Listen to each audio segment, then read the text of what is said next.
Halo, Assalamualaikum warahmatullahi wabarakatuh.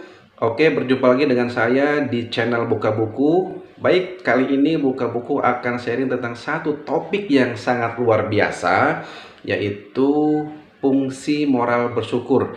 Apa itu fungsi moral bersyukur dan bagaimana implementasinya? Lalu apa kira-kira efek daripada kita mengetahui hal ini?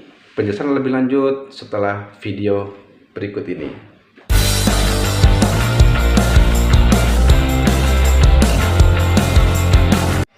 Nah, seperti di pembukaan di awal, kita akan bahas satu topik yang namanya tiga fungsi moral bersyukur.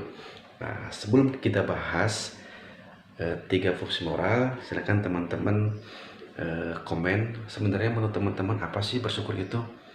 Kok sampai-sampai di dalam Al-Quran dinyatakan pentingnya bersyukur, ya pentingnya bersyukur. Kira-kira silakan komen teman-teman di bawah. Menurut teman-teman kira-kira bersyukur itu apa, ya? Nah, buat komentar yang bagus saya akan beri pin. Baik, saya mengutip dari salah satu buku yang pernah saya review sebelumnya. Buat teman-teman yang belum nonton review bukunya, silahkan tonton. Jadi reviewnya bukunya tentang psikologi positif karangan Bapak Iman Satyadi Arif, ya. Di situ mengatakan bahwa ada tiga fungsi moral bersyukur. Jadi fungsi ini ketika kita diaktifkan maka akan betul-betul sesuai dengan harapan dan tujuan kenapa Tuhan itu menyuruh kita bersyukur. Nah, menurut saya fungsi inilah yang jarang orang mengaktifkan. Nah, jadi yang pertama itu adalah fungsi moral barometer. Nah, dalam fungsi moral barometer ini adalah seolah-olah kita sedang mendapatkan sesuatu. Nah, kita sedang mendapatkan sesuatu. Jadi ketika fungsi ini berfungsi, maka seperti lonceng. Nah, ketika kita mendapatkan sesuatu kebaikan atau rezeki atau kebahagiaan, maka fungsi inilah mengaktifkan kita bersyukur. Nah, oh ternyata saya sedang mendapatkan ini. Nah itu.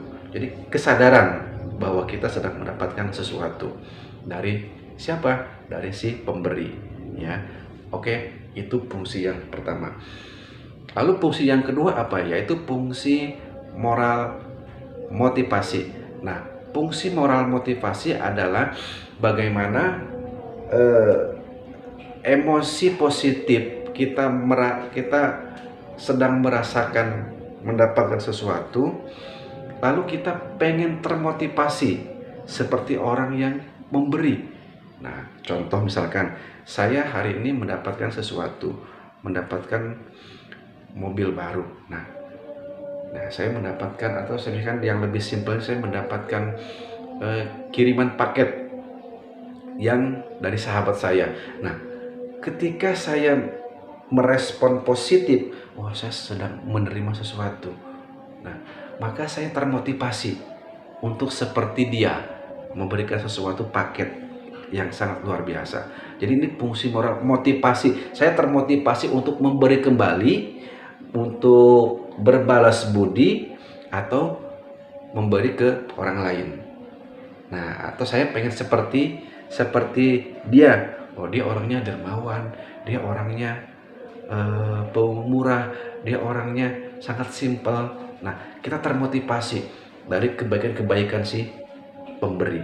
Nah, itu fungsi yang kedua, yaitu fungsi moral motivasi. Nah, dan yang ketiga, ini yang paling penting, ya. Bahkan di dalam Al-Quran dikatakan bahwa la in syakartum la azidannakum wa in kafartum inna adzalbi lasadid. Ini ada kaitannya dengan ayat ini jika teman-teman seorang muslim, ya. Nah, jadi fungsi yang ketiga itu adalah fungsi moral reinforce, kembali. Nah, ketika saya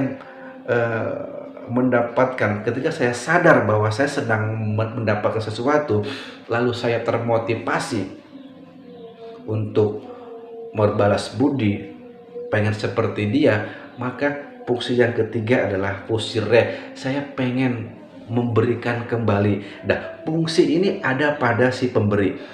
salah satu contoh misalkan, saya memberikan sesuatu kepada si A dengan sesuatu barang yang sama. Nah, respon si A ini biasa-biasa saja. Oke, terima kasih. Nah, sambil mukanya cemberut. Terima kasih. Nah, lalu saya memberikan sesuatu kepada si B. Nah, ternyata si B ini, alah, Bang, Om, terima kasih ya. Ini sangat berharga, sangat bermanfaat, sangat terima kasih, banyak terima kasih. Nah, saya melihat respon si B ini berbeda dengan responnya si A ketika saya memberi sesuatu. Nah, maka ketika saya melihat respon si B ini sangat antusias ya, dia betul-betul berterima kasih kepada saya dan dia mengkonfirmasi dengan ucapan terima kasih, maka ada rasa di diri saya pribadi untuk memberi kembali. Nah, untuk memberi kembali. Nah, dibandingkan saya memberi si A yang responnya hanya biasa-biasa aja. Jadi ingat, kuncinya ada di respon. Ya, jadi bersyukur dalam hal fungsi ini adalah kita memastikan bahwa orang yang kita beri itu betul-betul sangat bermanfaat. Nah, sehingga menimbulkan respon positif dari si pemberi. Nah, makanya di dalam Al-Qur'an surat Ibrahim ayat 7, la in syakartum la azidannakum la in kafartum inna azabi lasadid. Barang siapa yang engkau bersyukur maka terhadap nikmatku, maka kami akan tambah. Itu kata Allah. Itu kata Tuhan. Jadi kalau kita bersyukur, maka nikmatnya akan ditambah. Tetapi sebaliknya, barang siapa yang ingkar terhadap nikmatku, maka azabku sangat pedih. Ya, azab di dunia dan azab di akhirat. Tentu bersyukur ini sangat beragam sekali. Nah, silakan teman-teman membuka buku lain, review. Nah, silakan komen teman-teman di sini sesuai dengan saya awal ketika teman-teman apa sih bersyukur itu. Nah, kesimpulan yang pertama, fungsi moral barometer, bahwa kita harus sadar kita mendapatkan sesuatu. Kita harus sadar kita sedang mendapatkan sesuatu. Yang kedua, fungsi moral motivasi. Nah, ketika kita mendapatkan sesuatu, kita termotivasi, kita harus termotivasi.